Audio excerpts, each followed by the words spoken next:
વિસાવદરના આમ આદમી પાર્ટીના ધારાસભ્ય ગોપાલ ઇટાલિયાએ વંથલી ખાતે યોજાયેલી જાહેર સભામાં ઘટસ્ફોટ કરતા જણાવ્યું હતું કે જાણીતી સાવજ ડેરીના દૂધમાં કેમિકલની ભેળસેળ થાય છે। તેમના આક્ષેપના પગલે સન્નાટો છવાઈ ગયો હતો। તેમણે ભાજપના વિધાનસભ્ય કિરીટ પટેલ અને સાવજ ડેરીના ચેરમેન પર આ ભેળસેળને લઈને ગંભીર આક્ષેપ કર્યા હતા। ગોપાલ ઇટાલિયાએ આક્ષેપ કર્યો હતો કે સાવજ ડેરીમાં કેમિકલવાળા દૂધનું પેકિંગ થાય છે, તેનાથી કેન્સર જેવી બીમારી થાય છે। સાવજ ડેરીમાં ભાજપના મળતિયાઓ નકલી મંડળી બનાવે છે, નકલી મતદાન કરાવે છે, ડેરીમાં કેમિકલવાળા દૂધ પેક કરીને કરોડો રૂપિયા રડે છે અને કરોડો લોકોના જીવન સાથે તે લોકો રમત રમે છે।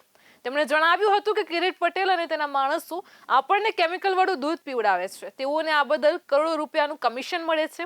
બીજી બાજુ આપણે લોકો કેન્સરનો સતત ભોગ બની રહ્યા છે। આપણે હિન્દુ, મુસ્લિમ અને પાકિસ્તાનમાં જ અટવાયેલા છીએ। મારે આપના પ્રેસ અને સોશિયલ મીડિયાના માધ્યમથી આમ તો જે ગોપાલ ઇટાલીએ આક્ષેપ કર્યા છે એ આપ તમામ સોશિયલ મીડિયા અને પ્રેસ મીડિયા જાણે છે કે દરેક વ્યક્તિ અને દરેક જગ્યાએ એના આક્ષેપ કરવાની એની ટેવ છે।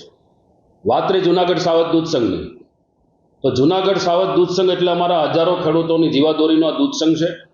દૂધ સંઘની અંદર 550થી વધારે મંડળીઓ દૂધ ભરે છે અને એના હું ખુશી એટલા માટે વ્યક્ત કરું કે એને બધા ભાજપના જ લોકો કીધા, એટલે મોટા ભાગના ભાજપના લોકો કીધા છે, ભાજપ સાથે જોડાયેલા છે।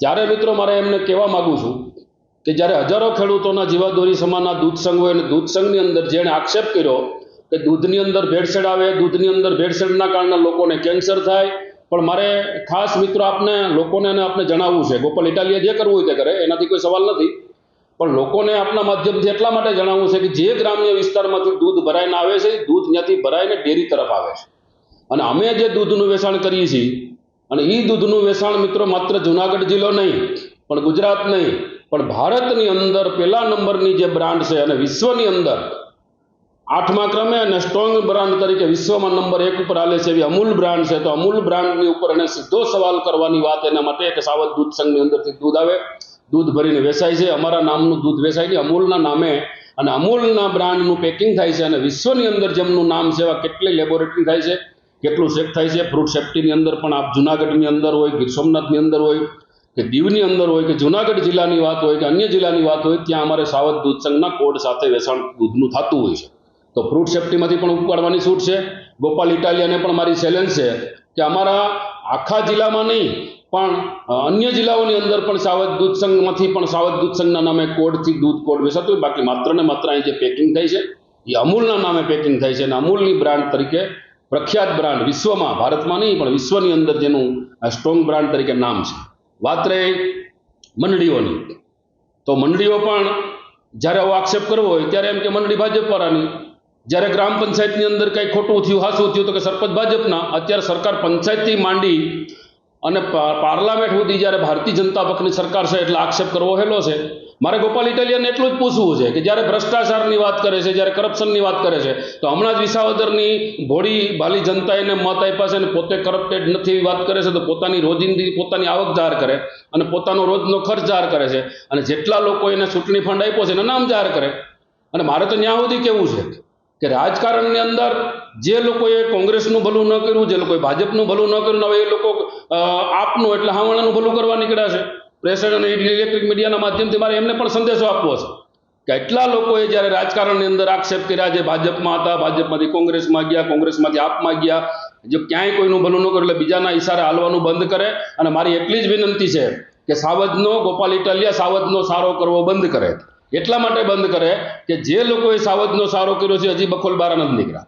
એટલા માટે મારે એમને વિનંતી છે કે અહીંયા આવીને ચેક કરી લે બધું પણ, અને લોકોને પણ છૂટ છે। હજારો લોકો, હજારો વિદ્યાર્થીઓ સાવજ દૂધ સંઘની મુલાકાત લે છે, આપના જેવા અનેક પત્રકાર મિત્રો પણ અહીં આવી શક્યા છે અને ખેડૂતો પણ અમારા રોજે રોજ ખેડૂતો અને માતાઓ બહેનો, જ્યારે અમારી દૂધ મહિલા મંડળીઓ છે એમની સાથે પશુપાલન સાથે જોડાયેલી માતાઓ બહેનો પણ આ ડેરીની અવારનવાર મુલાકાત લે છે અને નાના બાળકો સુધી આ દૂધ જાય છે અને આવો સીધો આક્ષેપ કોઈ કરવો છે આના માટે અમે કાયદાકીય રીતે પણ અભ્યાસ કરી રહ્યા છીએ।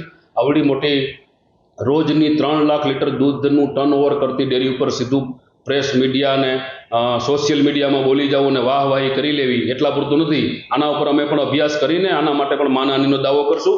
સવાલ દિનેશ કટારિયા નથી, સવાલ છે હજારો ખેડૂતોનો, પશુપાલકોના વ્યવસાયનો સવાલ છે, એટલા માટે કે હજારો લોકો અમારું આ દૂધ પીએ છે એના માટેનો સવાલ છે, એટલા માટે આના ઉપર અમે કાયદેસરની કાર્યવાહી પણ અમે ન્યાયિક તપાસ પણ કરી રહ્યા છીએ અને ન્યાયિક અભ્યાસ પણ કરી રહ્યા છીએ, જેથી કરીને અમે પણ આગામી દિવસોની અંદર અમારા હજારો પશુપાલકોનો અને ખેડૂતોનો જ્યારે સવાલ છે ત્યારે મિત્રો હું એને કહેવા માગું છું કે આના ઉપર અમે કાયદેસર પણ કાર્યવાહી કરીશું. ગોપાલ ઇટાલિયાના આક્ષેપનો વળતો જવાબ પણ સાવજ ડેરીના ચેરમેન દિનેશ ખટારિયાએ તેમની જ ભાષામાં આપ્યો છે.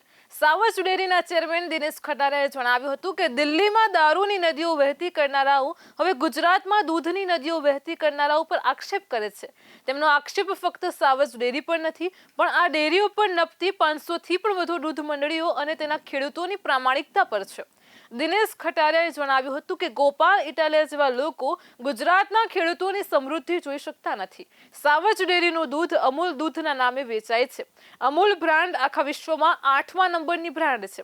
ફક્ત એટલું જ નહીં, આ દૂધ સંપાદનથી લઈને દૂધ બનાવવાથી લઈને દૂધની બનાવટો બનાવવાની પ્રક્રિયા પણ જગજાહેર છે. અમે કશું જ કોઈથી છુપાવતા નથી. સામાન્ય લોકો, વિદ્યાર્થીઓ, પત્રકારોથી લઈને જેણે પણ આવવું હોય તેના માટે સાવજ ડેરીની દૂધ સંપાદનથી લઈને દૂધ તથા દૂધની બનાવટની આખી પ્રક્રિયા જોવા માટેના દરવાજા ખુલ્લા છે. ગોપાલ ઇટાલિયાએ પોતે આવે તો પણ અમને તેની સામે વાંધો નથી. તે પોતે પણ જોઈ શકે છે. તેમણે જણાવ્યું હતું કે આક્ષેપ ગંભીર છે અને અમે તેના માટે ગોપાલ ઇટાલિયા સામે કાયદાકીય પગલાંની સંભાવના પણ ચકાસી રહ્યા છીએ. તેમણે કટાક્ષમાં જણાવ્યું હતું કે ગોપાલ ઇટાલિયા અને તેમનો પક્ષ દેશમાં દારૂની નદીઓ વહેડાવવાનું ધ્યેય ધરાવે છે અને અમે ગુજરાતની જેમ આખા દેશમાં દૂધની નદીઓ વહેતી કરવા માંગીએ છીએ. આમ એક દારૂની પાર્ટી છે અને બીજી દૂધની પાર્ટી છે. દિલ્હીની પ્રજા તો આ પક્ષને સમજી ગઈ છે, પણ હવે તે ગુજરાતની પ્રજાએ પણ સમજવાની જરૂર છે. વિસાવદરની ભોળી જનતાએ એક કૃપાચારનો ભોગ બનીને ગોપાલ ઇટાલિયાને ચૂંટ્યો, પરંતુ વાસ્તવિકતા જુદી છે. ગોપાલ ઇટાલિયા દૂધની નહીં, દારૂની લોબીના પુરસ્કર્તા પક્ષનો વિધાનસભ્ય છે અને તેથી તે રાજ્યમાં દારૂને ઉત્તેજન મળે તે પ્રયત્ન કરવાનો જ. હવે જો ગુજરાત દૂધ પીતું હોય તો દારૂને ઉત્તેજન ક્યાંથી મળે? તેથી જ તેણે ગુજરાતની ડેરીઓને હવે બદનામ કરવા માંડી છે. તેમનો પક્ષ પણ દારૂના ઠેકેદારોનો પક્ષ છે. તેથી આ લોકોને દૂધની નદીઓ વહેતી થાય તે ક્યાંથી ગમે? તેમણે જણાવ્યું હતું કે દરેકને ગોપાલ ઇટાલિયાનો રાજકીય ઇતિહાસ ખબર જ છે. તેમણે ગોપાલ ઇટાલિયાને ચેતવણી આપતા જણાવ્યું હતું કે સાવજ સામે આંગળી કરવાની રહેવા દેજો. સાવજ સામે આંગળી કરનારા કેવા હાલ થાય છે તેની તને ખબર નથી. સાવજ ડેરી અમારી માય બાપ છે. સાવજ જો ગુફામાંથી બહાર આવ્યો તો ભાગવું ભારે પડી જશે. સાવજને એક જ ત્રાળથી આખું જંગલ ધ્રુજે છે અને તેથી જ સાવજને આંગળી કરવાના પ્રયત્નો સફળ નહીં થાય. તો કોના ઈશારે કામ કરે છે તેની અમને ખબર છે. પ્રજાએ મત આપ્યા છે તો પ્રજાની સેવા કર. બીજે બધે આંગળી કરવાથી નુકસાન તારી આંગળીને જ થવાનું છે. તેમણે જણાવ્યું હતું કે અમે છેક 1995થી ડેરી સેક્ટરના રાજકારણમાં છીએ. ડેરી સેક્ટરના રાજકારણમાં ક્યાં તો દૂધનું દૂધ થાય છે અને પાણીનું પાણી થાય છે, પણ ક્યારેય દૂધ ફાટી પણ જાય છે. અમને આ ફાટેલા દૂધનો નિકાલ કરતા સારી રીતે આવડે છે.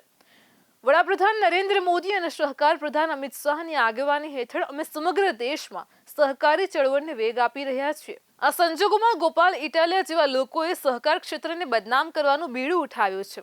આ લોકો કોઈ પણ પ્રકારના પુરાવા વગર સહકારી ક્ષેત્રને બદનામ કરી રહ્યા છે. આ રીતે તેઓ રાજકારણમાં તેમનું નામ કાઢવા માટે પશુપાલકોનો જ ભોગ લઈ રહ્યા છે. તે પશુપાલકોની રોજીરોટી બંધ કરવા માંગે છે. તેમના પેટ પર લાત મારવા માંગે છે. ગુજરાતના પશુપાલકો પાસે જીવવાનો કોઈ આરો ન રહે તેમ તે ઈચ્છે છે, પણ અમે ગુજરાતના ખેડૂતોના હિતોનું રક્ષણ કરવા માટે ઢાલ બનીને ઊભા છીએ. ઇટાલિયા જેવા કેટલાય લોકોની ચાલ સફળ નહીં થવા દઈએ.